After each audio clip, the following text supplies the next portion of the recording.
He'll be available all night. 자, 복싱에 관심 있는 분들이라면 오스카 발데즈라는 이름은 한 번쯤 들어보셨을 것입니다. 하지만 히로시게, 한국 이름으로는 문경진이라는 선수는 조금 낯설게 느껴질 수도 있습니다.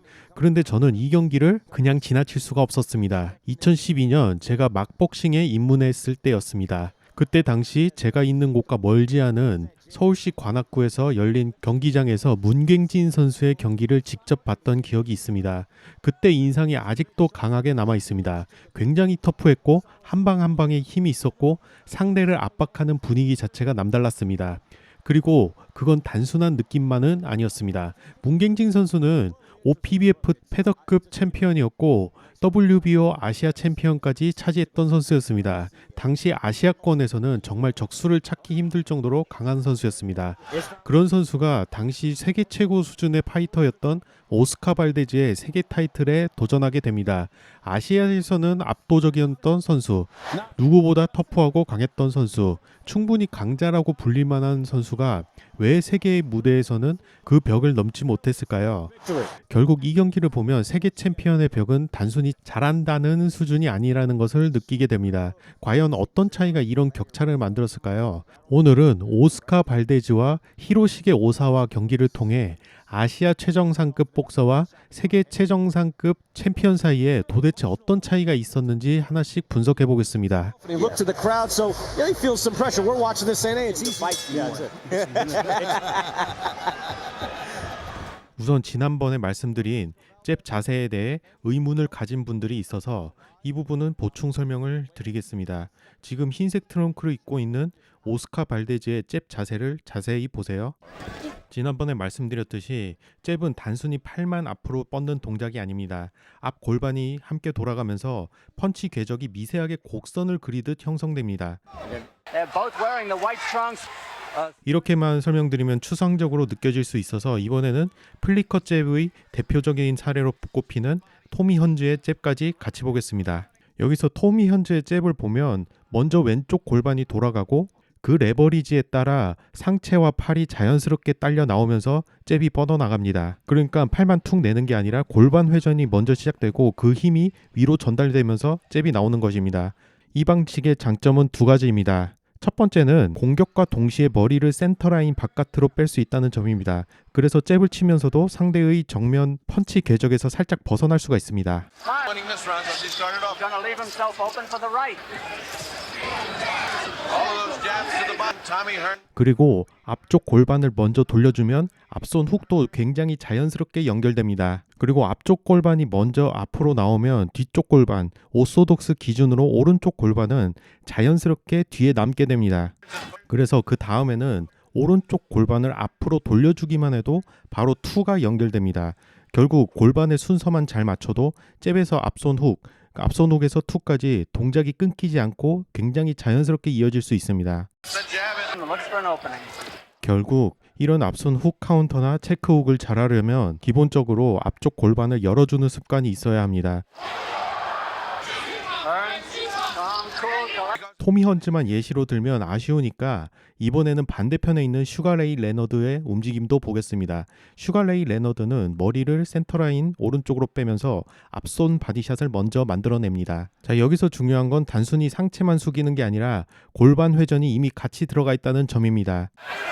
자, 투가 나간 이후에 왼쪽 골반이 또 상대적으로 뒤에 위치하게 되고 그 상태에서는 다시 왼쪽 골반을 돌려 There's the right hand. 앞손 훅으로 자연스럽게 연결할 수 있게 됩니다.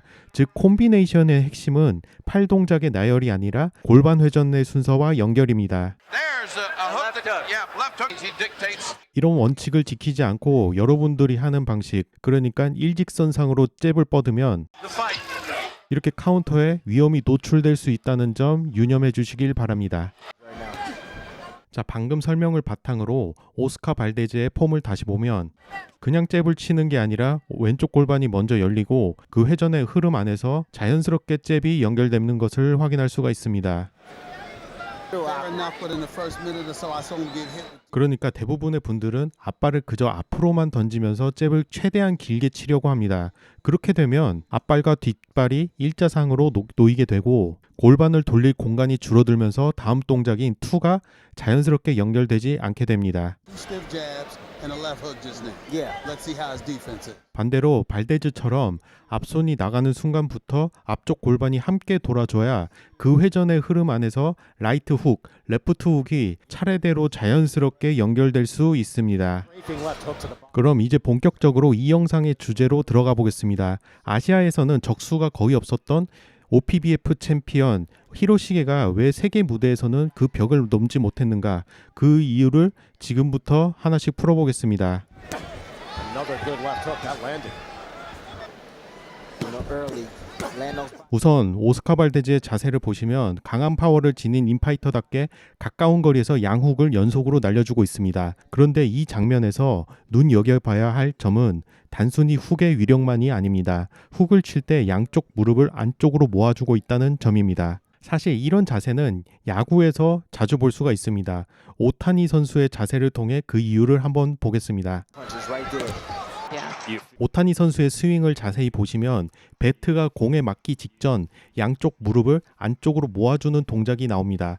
이 자세는 단순한 습관이 아니라 하체를 단단하게 고정해서 임팩트 순간에 충격을 버티고 회전력을 공에 효율적으로 전달하기 위한 움직임입니다. 그래서 공이 배트에 맞는 순간에도 자세가 쉽게 무너지지 않고 강한 타구와 장타로 이어질 수 있는 것입니다. 실제로 공이 맞은 뒤를 보면 앞쪽 무릎이 바깥으로 열리는 게 아니라 임팩트가 끝난 뒤 한참이 지나서야 빠지는 것을 볼 수가 있습니다. 자, 뒤에서 봐도 임팩트 순간 직전에는 무릎을 모아주는 것을 볼 수가 있습니다. Valdez. 그래서 오스카 발데즈의 무릎 움직임을 보시면 왼손 훅을 칠 때 왼쪽 무릎을 안쪽으로 말아 넣으면서 회전을 만들어냅니다. 중요한 건 반대쪽 무릎, 즉 오른쪽 무릎이 타격 순간에 바깥으로 먼저 열려버리지 않는다는 점입니다. 이렇게 해야 하체가 무너지지 않고 회전 에너지를 끝까지 붙잡아 둘 수 있기 때문에 짧은 거리에서도 훅이 굉장히 강한 파워로 실리게 됩니다. Good body shot. With 어떻게 보면 이 자세는 타격의 안정성과 파워를 극대화하기에는 매우 좋은 자세입니다. 하지만 복싱에서는 이런 형태를 생각보다 자주 보기는 어렵습니다. 이유는 간단합니다. 무릎을 안쪽으로 모아준다는 건 하체를 단단히 고정한다는 뜻이기도 하지만 동시에 순간적인 스텝과 이동성을 일부 포기한다는 의미이기도 하기 때문입니다. 그래서 타격 순간에는 강한 힘을 만들 수 있지만 반대로 그 찰나에는 카운터에 노출될 위험도 함께 커질 수 있습니다. experience. There it is. Nice left hook. Yep. Sawa bothered by that. Eats another one. Now Valdez. Big shots. Last. 그런데 이 장면에서 세계 챔피언의 벽이 얼마나 높은지 드러납니다. 이런 스텝에 불리함을 갖고 있는 오스카 발데즈이지만 히로시게가 더 느리다는 장면이 계속 나옵니다. The last five. 히로시게가 잽을 일자로 뻗으니까 얼굴도 같이 일자로 앞으로 나가버립니다. 그 순간 발데즈는 바로 각도를 만들면서 라이트 훅 각도를 잡아냅니다. 첫 번째 라이트 훅은 히로시게가 뒤로 빠지면서 일단 피했습니다. Experiences I've been 하지만 뒤로 빠지는 과정에서 히로시게의 복부가 그대로 열려버렸고 seeing him. He's been 발데즈는 그 타이밍에 맞춰 레프트 훅을 복부에 정통으로 꽂아 넣습니다. 사실 이렇게 각도 만들면서 훅을 꽂아 넣는 것은 이분이 굉장히 잘하시죠. rid of everybody he's been facing. Little shaky now. Takes a right hand. 마이크 타이슨은 상대가 잽을 뻗는 순간 순식간에 각도를 만들면서 레프트 훅을 노립니다. 첫 번째는 상대가 뒤로 빠지면서 간신히 벗어났습니다. Kennedy's hands are really very low. And 하지만 같은 상황이 다시 나오자 타이슨은 그 타이밍을 놓치지 않았고 boy, you have to like how poised he is right here. He is picking his shots well. He is hurting. This one could be over. 결국 그대로 KO로 끝내버립니다. 마이크 타이슨이 특히 무서웠던 이유가 바로 이겁니다. 각도를 먼저 만들어 놓고 상대 시야에서 벗어난 사각지대에서 훅을 꽂아 넣는 능력이 정말 뛰어났다는 점이죠.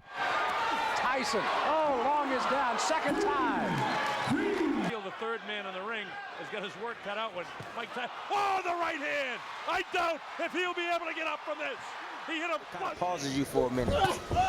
이렇게 오스카 발데즈는 끊임없이 사각지대를 만들어내면서 훅을 꽂아 넣고 있습니다. 그런데 히로시게는 그 각도 변화에 전혀 따라가지 못했고 결국 어디서 펀치가 날아온지도 제대로 통제하지 못한 채 계속 공격을 허용하게 됩니다. 그래도 당시에는 히로시게 선수가 너무 많이 맞는 것처럼 보여서 정말 눈뜨고 보기 힘들 정도라고 생각했습니다.